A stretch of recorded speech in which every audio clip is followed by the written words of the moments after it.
빌립보서 4장 10절에서 13절 말씀 제가 봉독해 드립니다. 내가 주 안에서 크게 기뻐함은 너희가 나를 생각하던 것이 이제 다시 싹히 남이니 너희가 또한 이를 위하여 생각은 하였으나 기회가 없었느니라. 내가 궁핍함으로 말하는 것이 아니라 어떤 형편에든지 내가 자족하기를 배웠노라. 내가 비천에 처할 줄도 알고 풍부에 처할 줄도 알아. 모든 일에 배부르며 배고픔과 풍부와 궁핍에도 일체의 비결을 배웠노라. 내게 능력 주신 자 안에서 내가 모든 것을 할 수 있느니라. 아멘.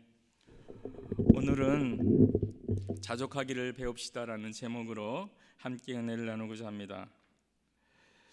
오늘 본문 10절을 보면 그동안 빌립보 성도들이 바울을 후원하는 일을 중단했었던 것 같아요. 그래서 이제 바울이 다시 이 빌립보 성도들이 본인을 생각하고 그러고 이렇게 도움을 주는 것을 보고 여기 대해서 싹시 났다고 표현을 하고 있고요. 이것 때문에 주 안에서 기뻐한다고 지금 얘기를 하고 있어요. 그런데 이 말을 우리가 오해하면 안 되는 것은 뭐냐면 바울이 내가 주 안에서 기뻐한다고 얘기한 이유는 14절 말씀 때문이에요. 그러나 너희가 내 괴로움과 함께 참여하였으니 잘하였도다. 무슨 얘기예요? 지금 복음 사역을 바울이 하고 있는데 거기 너희가 동참한 거 그 자체를 내가 주 앞에서 기뻐하는 거지, 너희들이 물질을 통해서 지금 내가 부족하고 모자른데 이것을 채워줬기 때문에 기뻐한다는 의미가 아니라는 것이에요. 그러면서 자족에 대한 얘기를 여기서 꺼냅니다. 후원 때문에 마음이 기쁘고 또 후원이 없으면 평강이 사라지는 것이 아니라 그것과 관계없이 나는 마음의 기쁨과 평강을 유지하는 자족된 삶을 살고 있다는 것을 얘기하는 것이에요. 이 얘기를 왜 하냐? 그동안 후원을 못한 빌립보 성도들의 마음이 많이 상했을 거예요.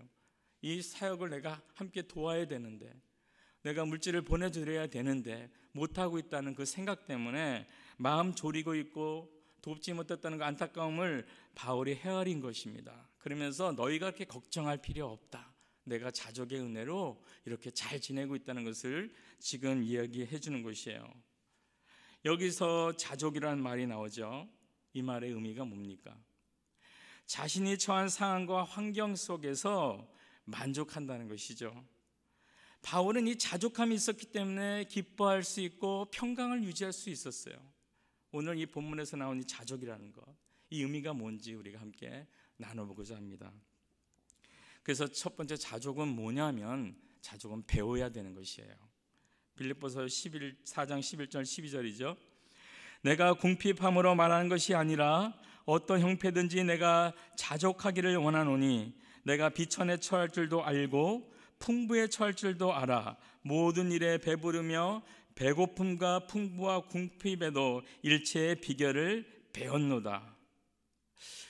우리가 뭔가를 알았다는 것과 배웠다는 것은 조금 달라요.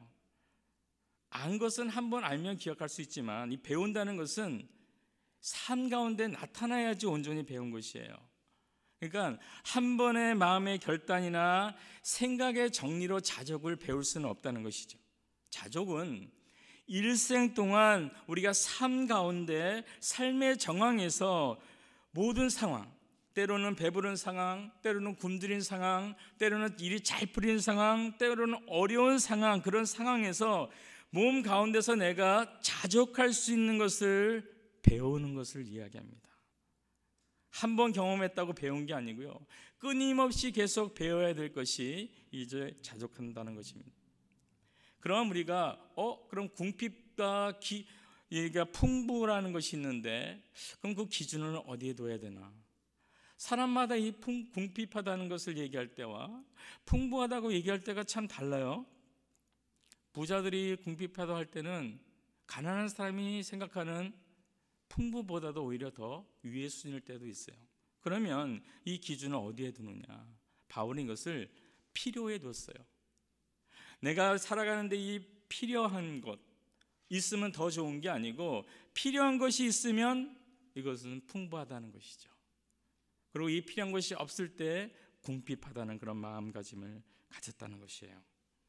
이런 우리가 어떤 자족에 대한 기준을 우리가 정해놓고 그리고 좀 더 살펴봅니다. 성경을 보면 자족을 참 잘 배운 사람이 있어요.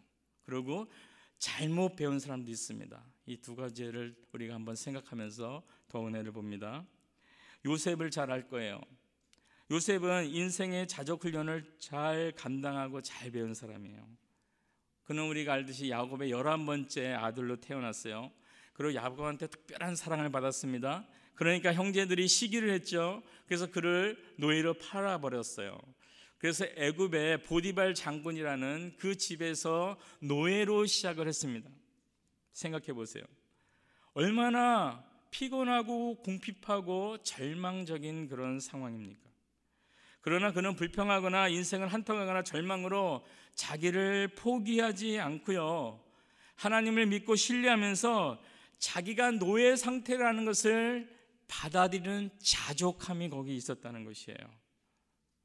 오해하지 마세요. 자족했다는 의미는 무기력하게 그냥 있는 상황에 가만히 있는 걸 얘기하는 건 절대 아니에요. 그 의미가 아니고요, 자족이란 건 뭐냐면 내가 할 수 있는 모든 것을 다 동원해서 최선의 노력을 하는 것입니다. 좀 더 발전된 삶을 위해서 최선의 노력을 삶을 하는데도 불구하고 삶이 변화되지 않은 상태에 있을 때 요셉이 얼마나 노예에서 벗어나려고 노력을 했겠어요. 할 수 있는 만큼 하고 기다리고 또 참고 그러면서도 기대하고 있었던 것이 있을 것입니다. 그래도 오늘 아침에 일어나면 아직도 노예야. 노예 취급을 받아야 되는 것이죠. 그 상황에서 받아들이는 것. 그래, 난 노예야. 그 안에서 내가 노예로서 기쁨을 누릴 수 있는 것, 이게 바로 자족이라는 것이에요. 그러면서 하나님의 지혜와 능력을 구하고 미래를 열어주실 하나님을 신뢰하고 의지하면서 내가 노예라는 그 상태가 아직 변하지 않았지만 미래의 하나님을 기대하고 희망을 가지면서 그 안에서도 기뻐할 수 있는 것, 이것이 자족이에요. 요셉은 노예 생활에 불평과 그러고 원망을 하지 않았어요. 만약 그가 정말 그렇게 아버지의 사랑을 받고 있다가 갑자기 떨어져서 그 마음속에 분노와 그리고 복수심이 가득했다면 그는 아마 화병으로 죽고 말았을 거예요. 견디지 못했을 겁니다. 그런데 그는 보디발 장군 집에서 자족하면서 그 상황을 잘 이겨냈습니다. 그래서 우리가 알듯이 집사의 순위까지 올라가죠. 그런데 거기서 어떤 또 어려움이 있었습니까? 보디발 장군의 아내가 욕정을 품고 요셉한테 어떤 일을 행할 때 요셉이 믿음으로 거절을 했어요. 그 덕분에, 그 대가로, 믿음을 지킨 대가로 또 중재인이 들어가는 감옥에 들어갔잖아요. 거기서도 죄수의 몸이지만, 그리고 자기가 최선을 다해서 믿음을 지켰지만 자기의 상황은 죄수의 몸이 된 절망스러운 상황으로 떨어진 것입니다. 그런데 거기서도 그는 또 자족했어요. 그걸 어떻게 하냐고요? 그가 옥에서도 복된 사람으로 영향력을 미쳤기 때문이에요. 옥을 관리하는 그 관리자한테 복을 줬다고 되어 있어요. 하나님이 함께 하시는 자, 그렇기 때문에 죄수임에도 불구하고 다른 사람에게 복된 영향력을 미칠 수 있는 자가 됐었던 것은 뭐냐면 자족하고 그 안에서도 기쁨을 누렸다는 것입니다. 평강을 누렸다는 것이에요. 이것이 자족할 때 오는 것입니다. 만약에 요셉이 여기서 원망하고 자빠졌다면 그에게 미래에 총리라는 것은 있을 수 없게 된 것이죠. 그가 총리 됐을 때는 또 어떻습니까? 부유해졌어요. 그러면 욕심을 부리기 쉬운데 요셉은 또 그러지 않았잖아요. 만약에 요셉이 그 자리에서 자족하지 않고 더 이상의 높이를 원했다면, 내가 애굽의 바로 위치까지 내가 가기를 원했다면 아마 그는 반역자로 처형을 당했을 것입니다. 그런데 그에게서 그런 위협이 느껴지지 않을 정도로 그는 자족하는 삶을 애굽 바로한테도 보여준 것이에요. 그렇기 때문에 그는 끝까지 존경받는 그런 위치에 있었던 것입니다. 바로 이 자족으로 그는 그의 삶 전체를 하나님을 의지하면서 살아온 것이에요. 그런데 이 자족은 우리의 능력으로 안 되는 것이죠. 하나님을 신뢰할 때 배울 수 있는 거라는 것을 기억해야 돼요. 반대로 자족을 잘 못한 사람들이 있죠. 열왕기하 5장을 보면 엘리야시에 거했던 게하시라는 사람이 있어요. 엘리사의 사환이죠. 옆에서 도와주는 그런 사람이었어요. 그 사실 그때 엘리사 때 그 엘리사 선지자와 같이 지내는 사람들은 궁핍했습니다. 신학생들이었지만 참으로 가난했어요.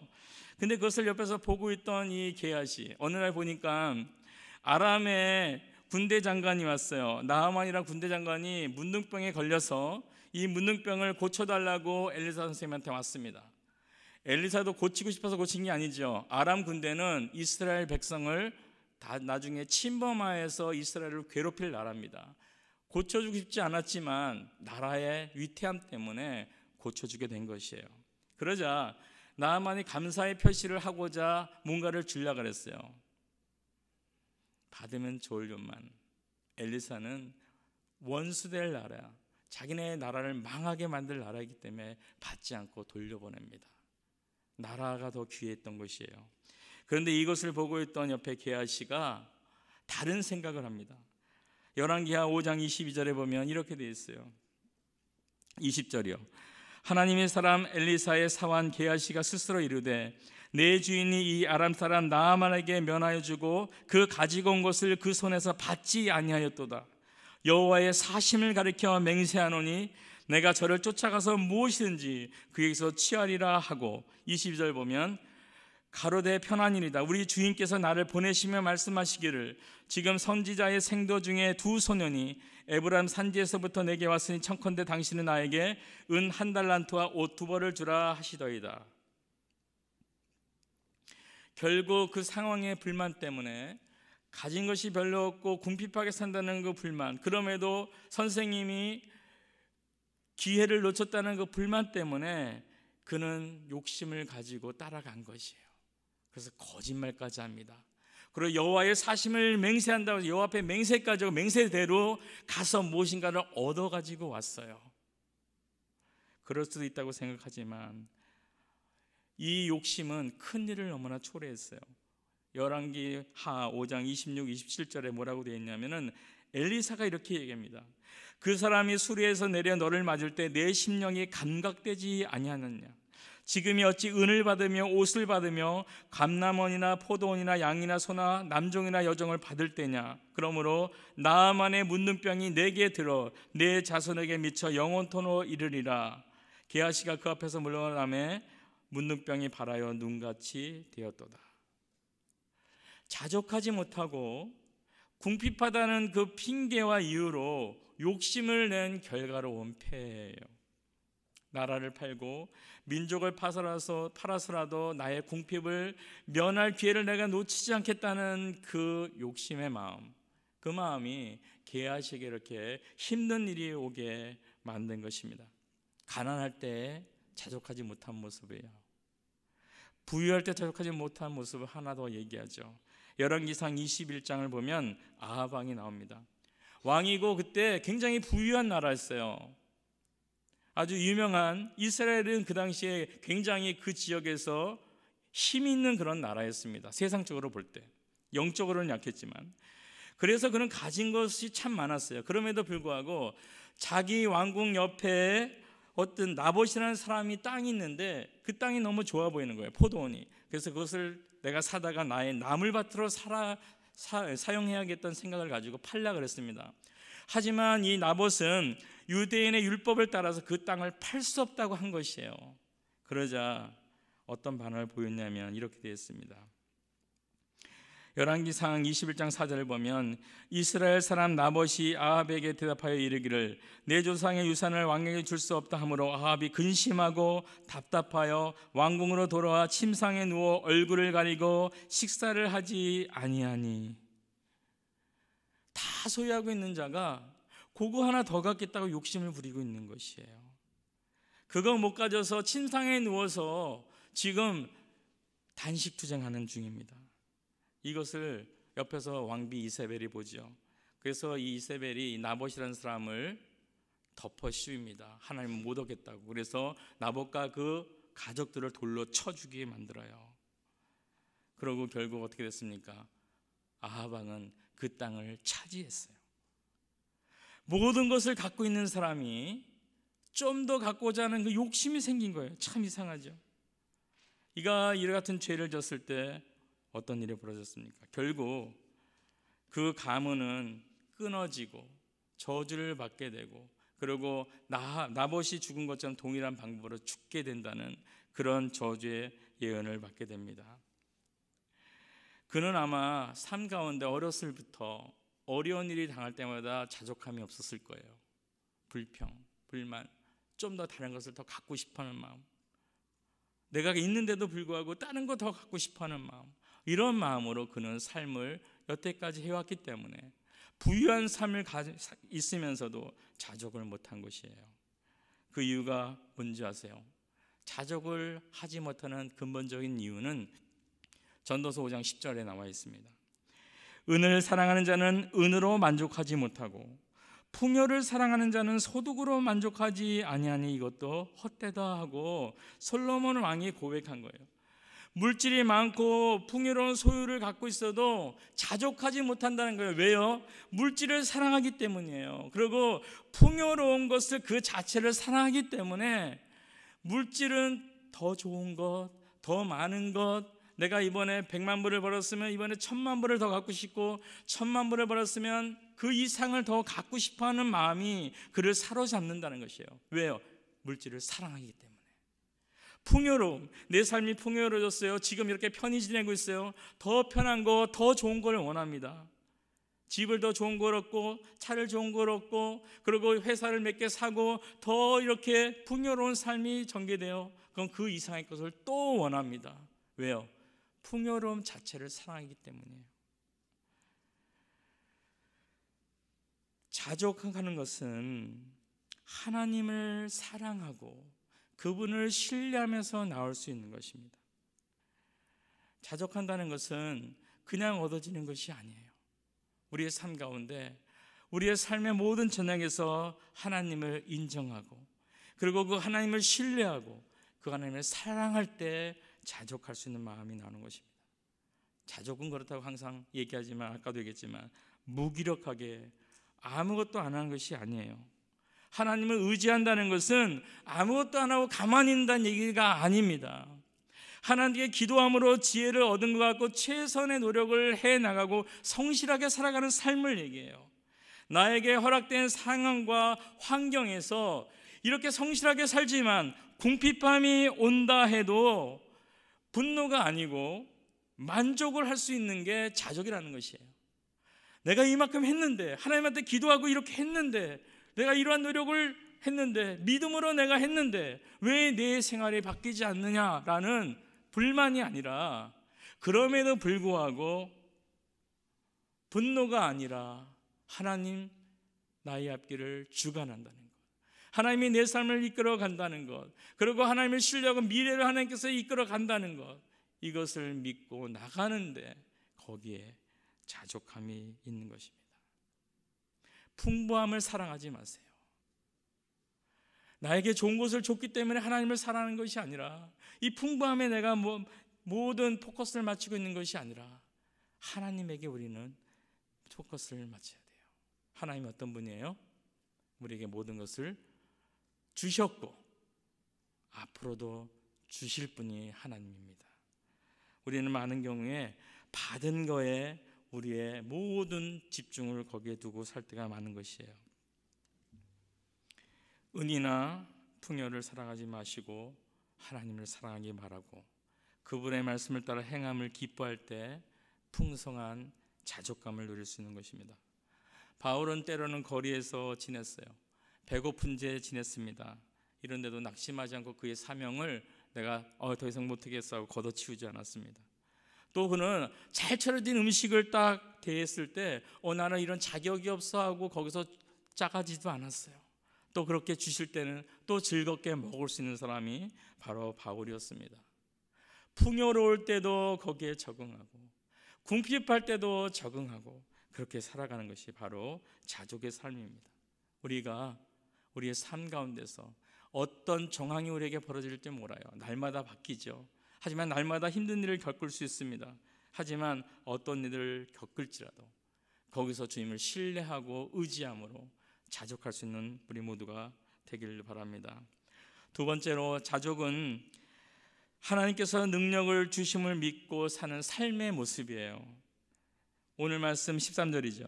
내게 능력 주신 자 안에서 내가 모든 것을 할 수 있느니라. 우리가 인생을 살아가는데 진정으로 나에게 능력을 주시는 분이 누구인지를 알고 살아갈 때 자족할 수 있다는 것이죠. 하나님을 알기 전에 바울은 자기 자신의 능력을 신뢰했어요. 자기의 판단력, 자기의 똑똑함, 자기의 학력, 자기의 배경, 자기의 권력, 이것을 믿었습니다. 그래서 내가 이런 것을 갖고 있기 때문에, 내가 물질이 많기 때문에 이 일을 할 수 있고, 내가 집안이 좋기 때문에 이 일을 할 수 있고, 내가 성공을 하고는 가도했기 때문에 이 일을 할 수 있다는 그런 생각을 가졌던 사람이에요. 그런데 하나님의 능력을 경험하자 그의 생각이 바뀌었습니다. 오히려 자신이 무능했다는 것을 느꼈고, 또 이 무능함을 깨닫고 살아갈 때 오히려 그 삶 가운데 힘이 있다는 것을 느꼈어요. 고린도서 4장 7절 말씀입니다. 우리가 이 보배를 질그릇에 가졌으니 이는 능력의 힘이 큰 것이 하나님에 있고 우리에게 있지 아니함을 알려 함이라. 고린도 후서 12장 9절. 내게 이르기를 내 은혜가 족하도다. 이는 내 능력이 약한 데서 온전하여 짐이라 하신지라. 그러므로 도리어 크게 기뻐함으로 나의 여러 약한 것에 대해 자랑하리니 이는 그리스도의 능력으로 내게 머물게 하려 함이라. 무슨 고백입니까? 내가 약하다고 느낄 때 오히려 그리스도의 능력이 나한테 머무르기 때문에 내가 온전해질 수 있다는 그런 고백입니다. 여지껏 내가 실력을 가지고 있기 때문에 나를 신뢰하고 의지해서 나의 이 실력이 무너져 버릴 때 나의 희망과 모든 삶의 태도가 무너져 버렸는데, 그런 삶이 아니라 나의 약함을 인정하고 하나님을 철저히 의지하면서 그분을 내 인생에 와서 함께 살아가려고 요청할 때 그 삶 가운데 능력이 나타나게 됐다는 것이에요. 성경은 인간은 제한된 존재이기 때문에 인생을 의지하지 말라고 항상 얘기합니다. 이사야 2장 22절에 이랬죠. 너희는 인생을 의지하지 말라. 너희 호흡은 코에 있나니 수에칠 가치가 어디 있느냐. 우리가 우리의 생명을 우리 마음대로 못한다는 것이에요. 하나님께 달렸다는 것입니다. 우리의 약함과 제한된 능력, 이것을 인정하세요. 알아요. 청년일 때 인정하기 싫습니다. 나는 모든 것이 다 할 수 있을 것 같아요. 그리고 이게 하게 될 것 같아요. 하지만 그렇지 않아요. 우리의 능력의 한계는 우리 매일 생활 속에서 발견할 수 있어요. 하루만 꼬박 새도 육체가 견디지 못하잖아요. 우리 육체의 제한입니다. 머리가 돌아가지 않아요. 우리 육체의 제한이에요. 이런 것들을 인정하는 것이 중요합니다.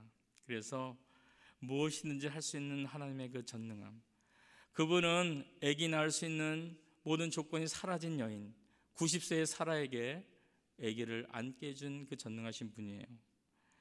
그리고 20세 이상의 남자가 60만 명이나 되는 그 많은 사람들을 광야에서 한 달 동안 메추라기를 보내서 고기를 먹일 정도로 전능하신 하나님, 모든 것을 다 할 수 있는 그런 하나님이라는 것이에요. 우리의 지식은 제한되지만 하나님의 지식은 제한되지 않아요. 우리의 능력은 제한되지만 하나님의 능력은 제한되지 않다는 것이죠. 그런데 하나님은 누구를 찾냐면 역대하 16장 9절에 이렇게 되어 있습니다. 여호와의 눈은 온 땅을 두루 감찰하사 전심으로 자기에게 향하는 자를 위하여 능력을 베푸신다. 누구에게 능력을 베풀어요? 하나님께 향하는 자에게, 하나님을 바라보고 그분을 의지하고자 찾는 자에게 능력을 베푼다는 것이에요. 우리가 잘 아는 이사야 40장의 말씀. 소년이라도 피곤하며 곤비하며 장정이라도 넘어지며 자빠지되 오직 여호와를 앙모하는 자는 새 힘을 얻으리니 독수리의 날개치며 올라간 같을 것이요 다른 박질하여도 곤비치 아니하겠고 걸어가도 피곤치 아니하리라. 하나님께서 힘주시면은 이런 파워와 능력이 나타난다는 것이에요. 바울은 이런 하나님을 만나고 더 이상 무능력한 자신을 의지하는 것을 놓기로 작정한 것입니다. 그리고 언제나 어디서나 어떤 상황에서도 하나님을 신뢰하고 의지하면서 나갔다는 것이에요. 그렇기 때문에 모든 것을 맡겼기 때문에 그 삶에 어떤 일이 닥쳐도 그는 자족하면서 그 상황에 참아내고 이겨낼 수 있고 희망을 가지고 기쁨으로 살아갈 수 있는 것입니다. 자족은 능력이에요. 이것은 우리에게 능력 주시는 하나님으로도 나오는 모든 것을 할 수 있는 힘의 통로라는 것이에요. 현재 자족할 수 있는 힘을 구하고 미래를 향해서 지혜를 구하면서 주를 의지해 살아가는 것이 자족하는 자의 모습인 것입니다. 자족할 때 모든 능력에 나타날 수 있는 통로가 열리는 것이에요. 요셉이 자족했기 때문에 총리라는 위치로 갈 수 있는 능력의 힘이 발휘가 된 것이에요. 그가 자족하지 않았다면 그 능력이 발휘될 수 없었다는 것이에요. 우리가 인생을 살아가는 동안에는 셀 수 없는 여러 가지 환난과 풍파를 만날 수도 있습니다. 안 만나면 참 감사하겠지만 우리가 경험상 너무나 많은 일을 겪어요. 작게, 크게, 깊게, 아니면 때로는 얕게. 때로는 경제적 어려움이 찾아오기도 하고 질병의 어려움이 찾아오기도 하고 사람과 인간과의 관계성에서 오는 어려움도 찾아가고 때로는 내 마음속에 끊임없이 오는 그 갈등으로 인한 어려움도 찾아옵니다. 그러나 우리가 이런 모든 상황에서조차도 자족할 수 있는 힘의 근원을 내게 능력 주시는 전능하신 하나님으로 둘 때, 그런 믿음을 가질 때 우리가 그 삶 가운데서 이겨내고 승리할 수 있는 것이에요. 자족함이 능력의 시작점이라는 것을 기억하세요. 오늘 말씀에 내게 능력 주시는 자 안에서 내가 모든 것을 할 수 있다고 했죠. 모든 것을 할 수 있습니다. 그런데 그 시작점은 뭐냐 하면 일단 제일 먼저 지금 내 상황을 자족하는 거예요. 내게 능력 주신 그 능력으로 지금의 삶에서 내가 자족하는 그 능력을 발휘하는 게 그게 첫 번째 우리가 해야 될 일입니다. 그것이 능력이 통로예요. 능력 주시는 하나님의 그 능력이 이 자족함을 통해서 시작되는 것이고 많은 일을 우리가 해나갈 수 있는 그런 은혜의 통로가 열리게 되는 것입니다. 말씀을 정리합니다. 자족은 삶 가운데 경험을 통해서 배우는 것입니다. 세상의 물질이나 풍요로움을 사랑하여서 그것을 열망하고 염려하고 욕심 때문에 자족할 수 없어요. 그렇기 때문에 불평과 원망이 아니고 욕심이 가득하게 사는 것이 아니고 어떤 상황에서도 하나님을 사랑하시고 신뢰함으로 자족을 배워가기 바랍니다. 그리고 잊지 말 것은 이렇게 할 수 있는 능력을 주시는 분이 하나님이고 자족이 우리가 첫 번째 발휘해야 될 모든 것을 할 수 있는 능력의 시작점이라는 것을 기억하고 하나님께 먼저 하나님 모든 상황에서 내가 오늘부터 자족하며 살 수 있도록 도와주시옵소서. 이런 하나님을 신뢰하는 마음, 하나님을 사랑하는 마음을 달라고 기도함으로 우리 삶 가운데 자족의 열매, 능력의 열매, 많은 것들을 맺어갈 수 있는 모두가 되길 바랍니다. 우리 함께 기도합니다. 하나님 감사합니다. 오늘도 또 바울을 통하여서 자족함이 얼마나 복된 일이고 중요한지 깨닫게 해주심에 감사합니다. 하나님, 자족함으로 우리가 기뻐할 수 있습니다. 자족함으로 우리가 평강을 누릴 수 있습니다. 왜냐하면 하나님, 우리가 하나님을 신뢰하고 하나님을 사랑하기 때문이죠. 하나님, 그리고 내게 능력 주신 자 안에서 모든 것을 할 수 있는데 우리가 자족을 먼저 하기를 원합니다. 자족이 모든 능력의 통로라 하셨사오니 하나님, 지금 처해진 이 상황에서 내 안에 있는 불평을 몰아내 주시고 내 안에 있는 분노를 몰아내 주시고 내 안에 있는 절망을 몰아내 주시고 하나님의 그 능력으로 자족할 수 있는 신뢰감과 믿음을 회복하여 주셔서 우리의 삶이 정말 주 안에서 아름답게 열매 맺으면서 살아갈 수 있도록 하나님 도와주시옵소서. 우리 주 예수님의 이름으로 기도드립니다. 아멘.